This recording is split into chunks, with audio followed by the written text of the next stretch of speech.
तहत कार्रवाई भी की जा सकती है। और अब ऐसा लगता है कि भारत में भी यही होने वाला है। मैं तो क्रिप्टो करेंसी का बहुत बड़ा एक्सपर्ट नहीं हूं, इसलिए इससे ज्यादा आपको मैं नहीं बता पाऊंगा, लेकिन इस समय हमारे साथ हमारे सहयोगी चैनल जी बिजनेस के मैनेजिंग एडिटर अनिल सिंघवी जुड़ गए हैं और वो इस मामले को बहुत अच्छी तरीके से समझते हैं। वो आज आपको ज्यादा गाइड कर पाएंगे, आपको अच्छे से समझा पाएंगे कि इसका मतलब क्या है। तो अनिल, आपका बहुत बहुत स्वागत है। और इस समय मैं ऐसा ही उम्मीद करता हूं कि करोड़ों लोग भारत में जिन्होंने क्रिप्टो करेंसी में निवेश किया हुआ है वो आपकी तरफ बहुत बेचैनी से देख रहे होंगे। तो एक हफ्ता पहले प्रधानमंत्री मोदी ने इसका इशारा कर दिया था और आज खबर आ गई कि उनका जो इसका उन 10 करोड़ निवेशकों पर बहुत शायद ऐसा लगता है कि बुरा असर पड़ेगा। तो आप हमारे दर्शकों को ऐसा बताइए कि आज जो ये नई खबर आई है इसका हमारे निवेशकों पर क्या असर पड़ने वाला है। धन्यवाद सुधीर जी। देखिए, सरकार ने समय रहते सही कदम उठा लिया, ये कहा जा सकता है, क्योंकि जिस तेजी से भारत में क्रिप्टो निवेशक बढ़ रहे हैं, अगर हम उन्हें निवेशक कह पाए तो, क्योंकि न ये करेंसी है न ये एसेट है, तो है क्या ये समझना अपने आप में काफी मुश्किल काम है, जो आपने इतनी आसानी से अभी समझाने की कोशिश की है। बात यह है कि जो लोग पैसा लगा रहे हैं उन्हें समझ ही नहीं आ रहा है कि वो क्या खरीद रहे हैं और क्यों खरीद रहे हैं। उन्हें सिर्फ ये लगता है कि आज लेंगे कल ऊपर में बिकेगा, इस हफ्ते लेंगे अगले हफ्ते ऊपर में बिकेगा और पैसा बन जाएगा। ऑन एन एवरेज जो हिंदुस्तान में 10 करोड़ क्रिप्टो इन्वेस्टर्स हैं, सोचिए कुछ ही सालों में 10 करोड़ इन्वेस्टर्स हो गए, जबकि इक्विटी मार्केट जो पिछले 100, 125, 150 साल से भारतीय बाजारों में, वहां मुश्किल से 7 से 8 करोड़ इन्वेस्टर्स हैं, वो भी 3 करोड़ इन्वेस्टर्स तो पिछले एक साल में जुड़े हैं। इसका मतलब क्लियर कट है कि ज्यादा जल्दी पैसा कमाने का जो लालच है, और वो भी यंगस्टर्स में, ऑन एन एवरेज आप देखिए जो क्रिप्टो करेंसी के इन्वेस्टर्स हैं, 62% इन्वेस्टर्स हिंदुस्तान में ऐसे हैं जिनकी एज है 24 साल। एवरेज इन्वेस्टमेंट 9,000 रुपए, और उसमें भी 64% इन्वेस्टर्स ऐसे हैं जिनका पहला निवेश कोई एफडी नहीं है, कोई म्यूचुअल फंड नहीं है, कोई इंश्योरेंस नहीं है, बल्कि क्रिप्टो है। इसका मतलब क्लियर कट है, बिना जाने सोचे समझे लोग पैसा लगा रहे हैं। और यही सबसे बड़ी वजह है कि इससे पहले कि क्रिप्टो करेंसी का बबल बस्ट हो, और हो ना हो, लेकिन अनरेगुलेटेड है, गलत कामों में अगर इस्तेमाल हो रहा है और उस पर सरकार या फिर सेंट्रल बैंक यानी कि आरबीआई का अगर कोई भी कंट्रोल नहीं है, तो इसलिए सरकार का यह एक्शन जरूरी था। अब इस एक्शन का क्या असर होगा? जाहिर सी बात है, क्रिप्टो करेंसीज के दाम दुनिया भर में थोड़े गिरेंगे, हो सकता है वापस सुधर जाए, लेकिन भारत में जो इन्वेस्टर्स हैं उन्हें इन क्रिप्टो करेंसी को बेचकर निकलना होगा। अब आई एम श्योर कि जब तक बिल बनेगा, पास होगा, कानून बनकर आएगा, तब तक आपके पास वो मौका होगा निकल जाने का। लेकिन जो बड़े मंसूबे बनाकर कि बड़ा पैसा बना लेंगे, बड़ी वेल्थ बन जाएगी, जल्दी से मोटा पैसा बनेगा, अब उनके पास एक ही रास्ता होगा, वो अपने क्रिप्टो के जो भी इन्वेस्टमेंट से जो भी पैसा उन्होंने लगाया है उसे बेचकर निकल जाए। जी सुधीर जी। जी अनिल, आपने कहा अब उनके पास एक ही रास्ता है, यानी आखिरी रास्ता है। थोड़ा सा और एक्सप्लेन करके बताइए हमारे इन्वेस्टर्स को और लोगों को कि वो आखिरी रास्ता क्या हो सकता है, क्योंकि आज रात को बड़ी बेचैनी होगी लोगों के मन में। अब इमीडिएटली उनके पास क्या रिलीफ है? जल्दी से जल्दी बेच देना चाहिए, थोड़ा सा और इंतजार करना चाहिए, क्या करें?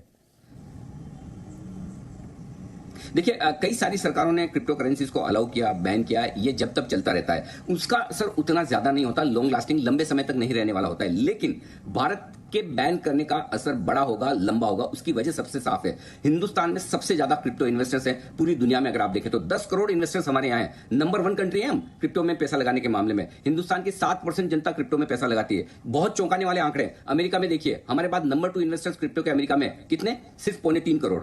उससे आप अंदाजा लगाइए कि पहले नंबर पर 10 करोड़ हमें, दूसरे नंबर पर 3.25 करोड़। और जो सबसे स्मार्ट समझा जाने वाला आजकल इकोनॉमिक मामलों में चाइना, उसने पहले से बैन कर रखा है। तो ओवरऑल इसमें कोई डाउट नहीं कि अगर भारत सरकार ये फैसला लेती, जो कि लेगी, जो कानून बनकर आ रहा है जिसमें कि प्राइवेट क्रिप्टो करेंसीज पर बैन लग जाएगा, आरबीआई अपनी एक डिजिटल करेंसी लेकर आएगी, अगर आपको लेन देन करना है उसमें करिए, तो इस बार लंबा असर होगा। क्योंकि ये 10 करोड़ इन्वेस्टर्स जो क्रिप्टो में पैसा लगाकर बैठे हैं, इन्हें सिर्फ और सिर्फ बेचना है। अब खरीदना किसको ही नहीं है, तो खरीदेगा कौन? समझिए सुधीर जी, आपके मेरे सबके पास में क्रिप्टो है और हम सब बेचने निकले, तो हमारे मुकाबले में दुनिया में इन्वेस्टर हैं ही कितने? तो और जब आपको पता है कि एक ऐसा देश जिसकी जनता, जो यंग पॉपुलेशन है, 24 साल के बच्चे हैं, ऑन एन एवरेज 9-10 हजार रुपए क्रिप्टो में निवेश कर रहे हैं, जिसे आप भोले भाले लोगों को आसानी से बेवकूफ बना सकते हैं, उन्हें लालच देकर कि बड़ा पैसा बनेगा, आप क्रिप्टो में निवेश करवा सकते हैं। अगर वो सब बेचने निकले तो खरीदेगा कौन? तो इसलिए बेहतर ही होगा, बजाय इसके इंतजार करें कि वापस बढ़ेगा, ऊपर आएगा, बेहतर है बेचकर निकल जाएं। जब जैसे जितना जल्दी मौका मिले वही एकमात्र रास्ता है। तो जितना जल्दी आप एग्जिट करें उतना बेहतर है, क्योंकि अगर भारत सरकार ने निर्णय ले लिया है कि क्रिप्टो करेंसीज को बैन करना है, प्राइवेट प्लेयर्स नहीं होंगे,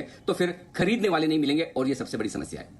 जी अनिल, अब मेरा अगला सवाल उन कंपनीज को लेकर है जिनके विज्ञापन आजकल हम टीवी पर देखते हैं, हम अखबारों में उनके विज्ञापन पढ़ते हैं। आजकल वो कंपनियां अलग अलग जगह पर सेमिनार्स कर रही हैं, कॉन्फ्रेंस कर रही हैं ताकि लोगों को एनकरेज कर सकें। टीवी पर एक विज्ञापन आता है जिसमें वो कहते हैं कि स्मार्ट इन्वेस्टर बनिए, बेवकूफ मत बनिए, लोग आपको बहकाएंगे कि ये रिस्की है, ऐसा है वैसा है। आप और बड़े बड़े एक्टर्स और सेलिब्रिटीज अब आकर क्रिप्टो को स्मार्ट इन्वेस्टमेंट के नाम पर एंडोर्स कर रहे हैं। ये वो कंपनियां हैं जो प्राइवेट डिजिटल वॉलेट लेकर आई थी। अब इन कंपनियों का क्या होगा?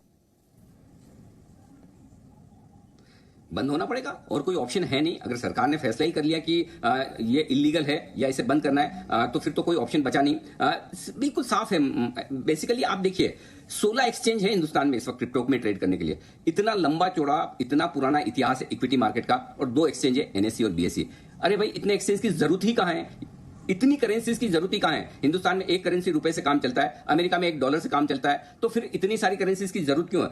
दुनिया भर में 10,000 से ज्यादा एक्सचेंजेस हैं। तो बात सिर्फ ये कि जो खरीदने और बेचने के बीच में भाव का जो अंतर होता है वो बड़ी और मोटी कमाई है इन सारे एक्सचेंजेस के लिए और इन सारे एडवर्टाइजमेंट देने वाले लोगों के लिए। और इसी वजह से ये बड़े बड़े पैसे देकर वो बड़े सेलिब्रिटीज को अफोर्ड कर पाते हैं अपनी क्रिप्टो का विज्ञापन देने के लिए या अपने एक्सचेंजेस का विज्ञापन देने के लिए। तो इनके लिए भी अब मुश्किल बात है। लेकिन एक चीज बताऊं सुधीर जी, इन लोगों ने तो पैसा बना लिया।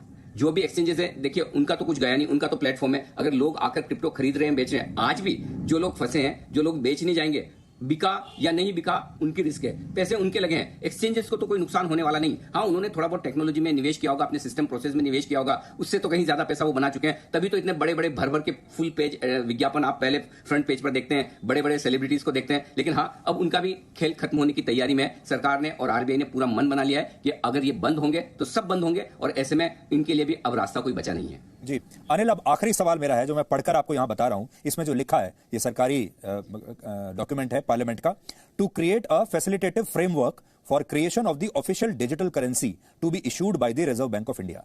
क्या इसका मतलब यह है कि अब RBI अपनी करेंसी लेकर आएगी, यानी सरकारी क्रिप्टो करेंसी आएगी, उसे आप खरीद सकते हैं और वही चलेगी देश में?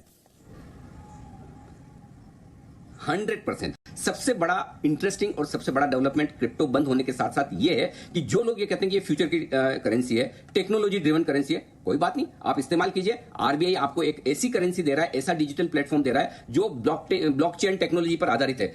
कोई टेक्नोलॉजी के खिलाफ नहीं कि ये ब्लॉकचेन टेक्नोलॉजी खराब है, खिलाफ हैं तो उस चीज के कि क्रिप्टो करेंसी की वजह से कई लोग बिना सोचे समझे अपना गाढ़ा पैसा इसमें निवेश कर रहे हैं और जिन्हें अल्टीमेटली फंसना है। तो RBI ये कह रहा है कि अगर आपको लगता है क्रिप्टो करेंसी फ्यूचर है, डिजिटल करेंसी फ्यूचर है, एक से दूसरी जगह पैसा ट्रांसफर करना, लेन देन करना आसान है, हम लेकर आएंगे, हमारी जिम्मेदारी। आज क्रिप्टो करेंसी की किसने जारी की पता नहीं, कौन इसके पीछे है, जिम्मेदार कौन है पता नहीं, कितनी और करेंसी आएगी पता नहीं, बैकिंग क्या है। आमतौर पर RBI जब नोट छापता है तो पीछे सोना होता है, बैकिंग होती है। क्रिप्टो के पीछे कुछ भी नहीं है। तो जब RBI अपनी करेंसी लेकर आएगा, डिजिटल करेंसी लेकर आएगा, तो आपको वो सारे फायदे मिलेंगे। अगर आप सही तरीके से क्रिप्टो करेंसी का इस्तेमाल एक से दूसरी जगह लीगल तरीके से पैसे भेजने के लिए करना चाहते थे तो वो सारी सुविधा आपको RBI की डिजिटल करेंसी में मिलेगी। लेकिन अगर आपका इरादा ये है कि मैं सिर्फ करेंसी ऑन करूं, उसमें पैसा बना लूं, या मैं इस करेंसी का इस्तेमाल इलीगल तरीके से हवाला, टेररिज्म या फिर ड्रग्स के स्मगलिंग के पैसे इधर से उधर ट्रांसफर करने के लिए करूं, तो वो अब बंद हो जाएगा, क्योंकि नजर RBI की पैनी रहेगी। तो ये सबसे बढ़िया काम किया है सरकार ने दोनों तरीके से। पहला ये कि देखिए हम क्रिप्टो के जो प्राइवेट प्लेयर्स उनको बंद कर रहे हैं जो अनरेगुलेटेड है। दूसरा, हम सामने आपको एक ऑल्टरनेटिव दे रहे हैं। अगर आपको लगता है फ्यूचर की करेंसी है और इसमें हमें लेन देन करने की छूट और आजादी होनी चाहिए, हमारे पास RBI है, वो अपनी करेंसी लॉन्च करेगा, ऑफिशियल करेंसी होगी, हिंदुस्तान की डिजिटल करेंसी होगी, और आप उसमें आराम से लेन देन और पैसे एक से दूसरी जगह ट्रांसफर करने के लिए उसका इस्तेमाल कर सकते हैं। तो किसी को भी जो सही तरीके से काम कर रहा है सुधीर जी, उसे दिक्कत नहीं होगी। लेकिन हाँ, काफी लोगों ने जो उम्मीदें बनाई थी कि हमारे दूसरे तरीके के काम क्रिप्टो से हो जाएंगे या फिर क्रिप्टो में अनाप शनाप पैसे बन जाएंगे, उनके लिए तो आज आपने सही कहा, रात को नींद नहीं आएगी जी। और अब ये जो RBI वाले ये जो क्रिप्टो करेंसी है, ये टैक्सेबल भी होगी? हाँ, ये इसका एक बार फ्रेमवर्क पूरा आने के बाद पता चलेगा कि एग्जैक्टली इसका किस तरह से होगा। लेकिन अभी जो नियम है उसके मुताबिक आप करेंसी का इस्तेमाल लेन देन के लिए कर सकते हैं। अगर आपको एक से दूसरी जगह पैसे ट्रांसफर करने हैं उसके लिए कर सकते हैं। तो जो टैक्स लगता है, जो टैक्स लगना चाहिए, वो आपके व्यापार पर, आपकी कमाई पर लगेगा। क्रिप्टो को लोग इन्वेस्टमेंट के तौर पर खरीदे जा रहे हैं। ये कोई ट्रांजैक्शन के लिए ज्यादा यूज नहीं हो रहा कि आपको एक से दूसरी जगह पैसे ट्रांसफर करने, बजाय इसके कि हिंदुस्तान में ज्यादा जो 10 करोड़ लोग क्रिप्टो के ग्राहक बने, वो इसलिए बने कि आज क्रिप्टो खरीदकर मैं कल ऊंचे दाम में बेचूंगा। करेंसी इसलिए नहीं होती कि आप उसमें इन्वेस्ट करें, करेंसी इसलिए होती है कि आपके लिए लेन देन का माध्यम है। तो सरकार ये चाहती है कि डिजिटल करेंसी जो भी आएगी वो लेन देन का माध्यम बने। तो आई एम श्योर आरबीआई आपको एक ऑप्शन देगा कि एक तरफ आपके पास नोट है, रुपए है, या फिर आपका बैंकिंग सिस्टम है जिससे आप पैसे ट्रांसफर करते हैं, दूसरी तरफ आपके पास डिजिटल करेंसी है, उससे भी आप पैसे ट्रांसफर करते हैं। तो मेरे ख्याल से टैक्स जो लगेगा वो सिर्फ कमाई पर लगेगा, इन ट्रांजेक्शन पर नहीं लगेगा। ये होना चाहिए, बाकी तो फाइनल गाइडलाइंस आने पर पता चलेगा। जी अनिल, आपका बहुत बहुत शुक्रिया। आपने बहुत मदद की हमारे इन्वेस्टर्स की, और ये पूरी जो स्थिति है आपने स्पष्ट की। Thank you so much.